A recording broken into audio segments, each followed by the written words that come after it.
What's good with y'all? It's your boy Boss. You checking out In Other News, where I'll be talking about the latest news and fuckery that's going on with today.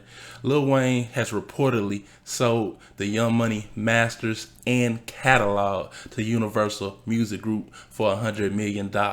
But before we get to that story, let's talk about the first story of the day, which is Drake finally releasing his clothing collab with Nike, and it's called Nocta.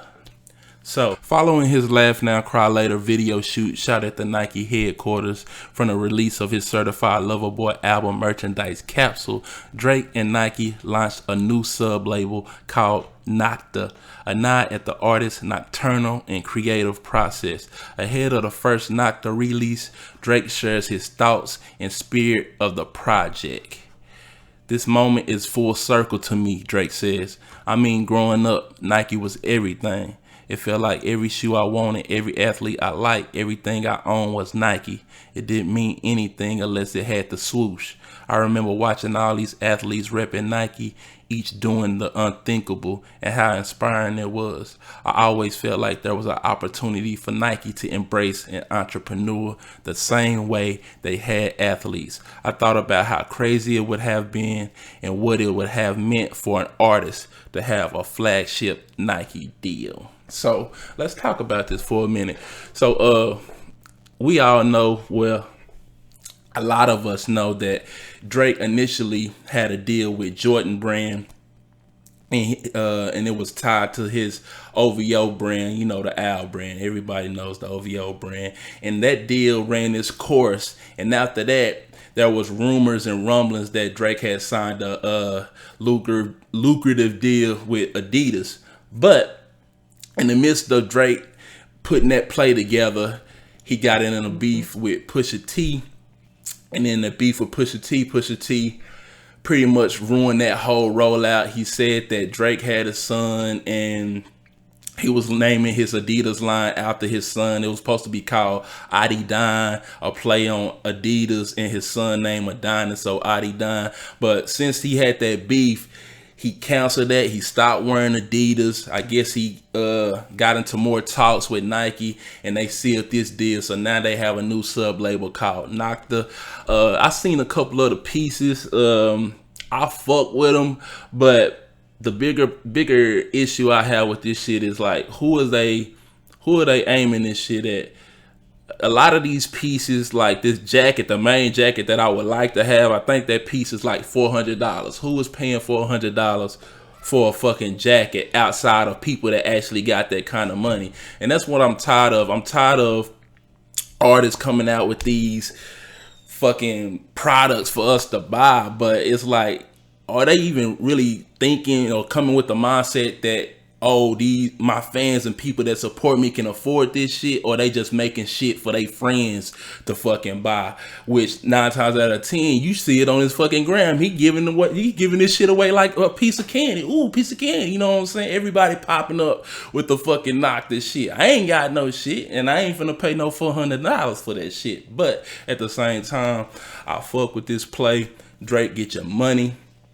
And hopefully he can come out with some better price points to make this shit more attainable for us regular Joes, because I ain't paying no fucking $400 for nothing. I don't give a fuck who you are, and you are one of my favorites. But in other news, let's get to the next story. Chance the Rapper being sued by his former manager for $3 million. So Chance the Rapper is facing a lawsuit by his former manager over the release of his latest album, The Big Day. Pat Cochran, who was instrumental in Chance's ability to find a breakout success in the independent rapper starting in 2012, filed a suit in the Illinois Week alleging that Chance, real name Chancellor Bennett, broke an oral agreement between the two and is owed over $3 million in missed commissions, according to the Courthouse News. Chance fired Cochran in April, replacing him with his father, Ken Bennett, and his rapper brother, Taylor Bennett. Cochran now claims breach of contract and a violation of the Illinois Sales Representative Act, among other counts stemming from Chance's refusal to continue their alleged years a long agreement to pay Cochran 15% of the profits, including for his industry standard 3 years after his firing. Cochran further claims Chance's father has only offered him a lump sum of $350,000, and interactions related to the payments have been contentious. Representatives for Chance the Rapper have not responded to the Vulture's request for comment. So let's talk about this for a minute. I always think it's funny when an artist, it don't matter what artist it is, an artist is coming up from the bottom and you see them start to rise to stardom and rise to fame and get all these accolades and stuff. And then all of a sudden when that money and that attention come in, they get rid of the people that helped them get there. Now, us on the outside looking in, we don't really know what's going on with this situation, but if I had to guess, I just feel like maybe Chance feel like he doesn't need Pat's contributions anymore. He feel like he a big enough artist where he can have anybody in that manager spot and they can take care of business and he's still gonna have a productive career.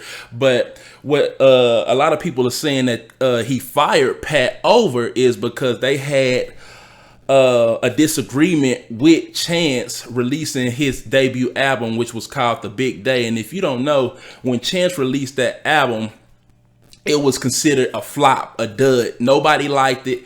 He was getting memed and talked about all day long on Twitter. People was just going in on that boy. And ever since then, like, Chance's stardom has kind of diminished and people don't really fuck with Chance like they was talking about he was back in the day. I remember at one point people were saying that Chance was gonna be bigger than Drake, and I was just like, what the fuck are y'all talking about?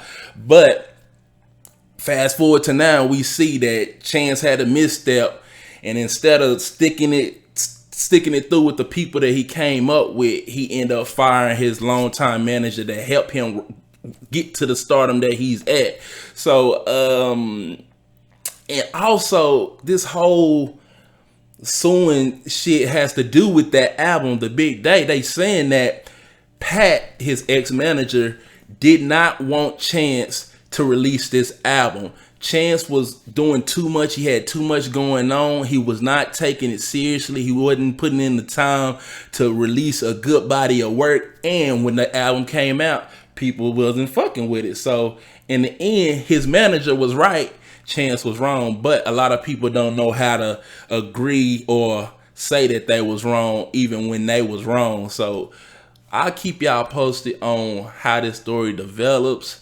Me personally, I think they should hash it out. I think he should give Pat his money, because when you was coming up, bro, Chance was out here moving like a big dog. When he was saying he was independent, we still don't know to this day if he was independent or not, but he was moving independently on his own, getting big looks. The nigga changed the Grammy, whole Grammy situation where you don't have to release an album to get a Grammy, all kind of stuff. He done did a lot of stuff, and they done did that together. So I do think they need to sit down and hash things out, and maybe they can come to some kind of cordial agreement.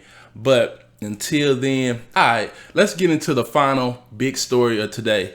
Lil Wayne reportedly sold Young Money's catalog and masters for reportedly $100 million to the Universal Music Group, the label he's been signed to his whole career. Now, Lil Wayne made headlines last week when it was announced that he sold his masters for $100 million back in June, but new reports claim he gave away more than the rights to his music. According to the Music Business Worldwide, a pending lawsuit reveals that the No Ceilings rapper settlement also sold Young Money's entire catalog to Universal Music Group. The suit reads, plaintiffs are informed and believe that subsequent to Sweeney's termination as Wayne's ex-manager, specifically in or about June 2020, Lil Wayne was able to sell Young Money's masters to Universal Music Group for excess of $100 million. Wayne helped develop the careers of Nicki Minaj, Drake, Tyga, when he signed them to Young Money Records. Over the years, the artist released multiple projects under the label. Drake's albums before and including 2018 Scorpion, for example, were released under Wayne's record label, but all other projects since then have been released on Drake's own OVO, October very own record label. Nicki's entire catalog, including Queen, has been released under Young Money, and as far as Tiger goes, dropping music with the label since his last album, the Gold album, 18 Dynasty, independently. So let's talk about this. Why would Wayne sell his masters and the whole Young Money catalog for $100 million? Do you think that's a good idea, or was that a bad decision? Me personally, I think that was a bad decision, but off the simple fact that, one, you're Lil Wayne, so your catalog is gonna cost a lot of money. Then on top of that, you got Drake and Nicki, who are two prominent superstars in their own right, who catalog is worth $100 million. Why would you sell your fucking catalog to Universal for $100 million when Bob Dylan, one person, just sold his whole catalog just by himself for $300 million? If he got 300 M's for himself, don't you think you could have got 300, maybe 500 M's for that catalog, for your catalog, Drake and Nicki's catalog? That catalog is worth way more than $100 million. Now, why? Let's ask ourselves this: why would Wayne sell this catalog in the first place? We know he has recently pled guilty to a gun charge. He might be facing up to 10 years, I think, if I'm not mistaken. So did he need the money? Was this a play of, I just want to take care of my family, have them straight, so if I do have to go in and do this time, my family can still be good? But at the same time, I feel like if that was the reasoning and thinking that he was going with, I feel like that's bullshit reasoning, because you're Lil Wayne. You been good. Before you even made this fucking deal, you was 100, 200 M's in already from all your whole career. You got money, but a lot of things we don't be recognizing and thinking about with these people. They be spending a lot of money, taking care of a lot of people, and that burn rate, when you just giving out that money like it's candy, you gonna burn through that money. And who knows, maybe he did burn through that money, but I think this was a dumb, fucked up mistake on Lil Wayne's part. He should not have sold his masters, the Drake and Nicki's masters, and the whole Young Money catalog to Universal Music Group. If you would have held on to this catalog, he could have been taking care of his family from generations and generations on, just like Marvin Gaye taking care of his family. Prince is taking care of his family with his catalog, you know what I'm saying? Like, the list goes on and on. Michael Jackson, all his kids is good. They ain't never got to do shit. They can do whatever they want, but they taken care of financially. And I don't get it. I hate that us as black people, we always quick to take the fucking bag instead of holding on to this ownership and letting our family and everybody else under us benefit from our hard work. We always just want to sell it for that quick buck and be done with it. That's bullshit. But at the same time, we don't know why Wayne was in the mindset and did what he did. But what do y'all think? Do y'all think this was a good idea for Wayne to sell his catalog for $100 million? Do you think he should have sold it for more?